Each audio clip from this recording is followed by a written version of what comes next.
लाख दलदल हो, पैर जमाए रखिए, हाथ खाली ही सही, ऊपर उठाए रखिए। कौन कहता है छलनी में पानी रुक नहीं सकता, बर्फ बनने तक हौसला बनाए रखिए। नमस्कार प्यारे बच्चों, देखो बहुत लेटेस्ट अपडेट है, बिल्कुल ऑथेंटिक अपडेट है कि एस्टेट का जो आपका एग्जाम है उसकी लगभग डेट डिक्लेयर हो चुकी है, ये कह सकते हैं। हालांकि डेट प्रस्तावित है, टेंटेटिव डेट है, ठीक है, क्योंकि बहुत लंबे समय बाद की जो डेट है इसलिए हम इसको प्रस्तावित डेट ही कहेंगे। तो आपकी जो 2025 का जो एस्टेट होना था, लगभग हम अखबार में लगातार पढ़ रहे हैं कि आपका जो एस्टेट है वो मई में होने वाला है, लेकिन आज एक और नई डेट आई है कि आपका जो एस्टेट है वो लगभग 11 और 12 जुलाई को संभवतः होने वाला है। अब जुलाई चूंकि बहुत लंबा समय है, तो इसके पीछे कोई ना कोई तो कारण है कि भाई इतना लंबा समय क्यों दिया गया है। चूंकि चूंकि मई में भी एग्जाम होना था और मई में भी कोई और दूसरे प्रकार के एग्जाम तो है नहीं, तो मई में ही आपका ये एग्जाम लगभग पॉसिबिलिटी थी कि आपका मई में एग्जाम है।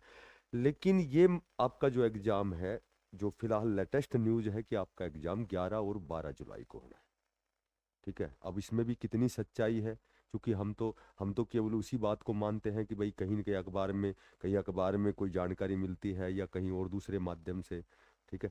तो ये इसके पीछे कारण जो है, जो कारण ये है कि जो अभी एचपीएससी जो हमारा बोर्ड है उसका एडिशनल जो अध्यक्ष बनाया गया है, श्री पवन कुमार जी को, डॉक्टर पवन कुमार जी को बनाया गया है। तो उन्होंने बताया है कि ये जो एग्जाम आपका 2025 का है ये आपका जुलाई में होना है, और जो 2026 का स्टेट है वो नवंबर दिसंबर में होना है, ठीक है। इसी 2026 में ही होना है, नवंबर दिसंबर में।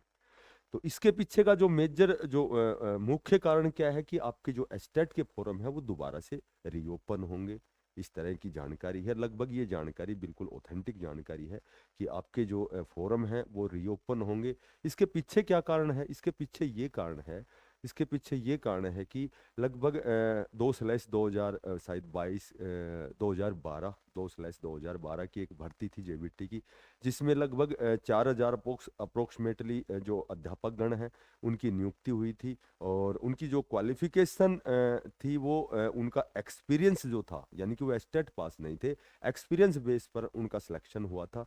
तो अब उनको कोर्ट द्वारा स्पेशल जो समय दिया गया है, जो टाइम पीरियड दिया गया है, वो मार्च 2027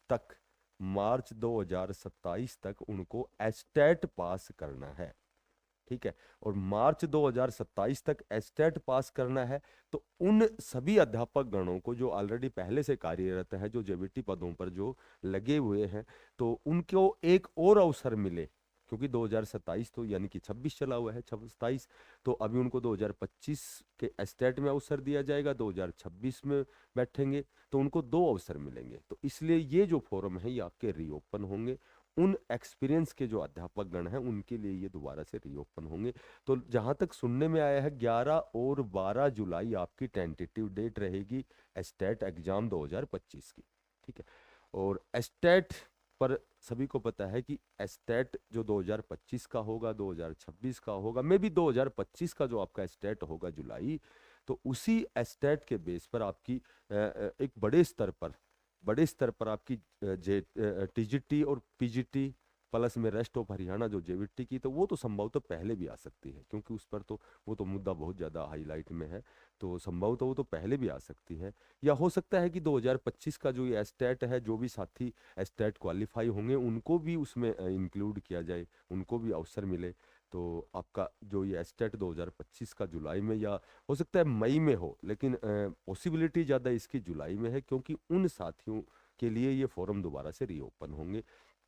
तो ये एस्टेट आपके लिए कितना जरूरी है ये आप भली भांति जानते हैं कि सारी जो भी 2026 में जो भी आपकी रेगुलर भर्तियां होंगी, रेस्ट ऑफ हरियाणा जेवीटी की, टीजीटी की, पीजीटी की, या फिर उसके बाद में जो भी हरियाणा कौशल रोजगार निगम के तहत भी अगर आपकी नियुक्तियां होती हैं, हालांकि नियुक्तियां तो होनी है, क्योंकि जो टोटल जो ये लॉट ऑफ नंबर जो आपकी वैकेंसीज है सारी तो आपकी नियमित भर्ती नहीं होंगी, तो कुछ एक जो सीटें वैकेंट होंगी रिक्वायरमेंट के अनुसार, हरियाणा कौशल रोजगार निगम के तहत भी अध्यापकों की नियुक्ति होनी है। हो सकता है HKRN में नई भर्ती भी हो तो भी आपके लिए मैंडेटरी एस्टेट हो सकता है। और एस्टेट के वैसे भी जो आपकी चयन प्रक्रिया है उसमें एस्टेट का कितना बेनिफिट होता है, तो एस्टेट आपके लिए बहुत ज़रूरी है। तो आज की यही अपडेट थी। जो साथी नए हैं चैनल को जरूर सब्सक्राइब करना, ज़्यादा से ज़्यादा इसको शेयर करना। फिर मिलते हैं नई अपडेट के साथ, तब तक के लिए बेस्ट ऑफ लक, सभी को धन्यवाद। राम राम।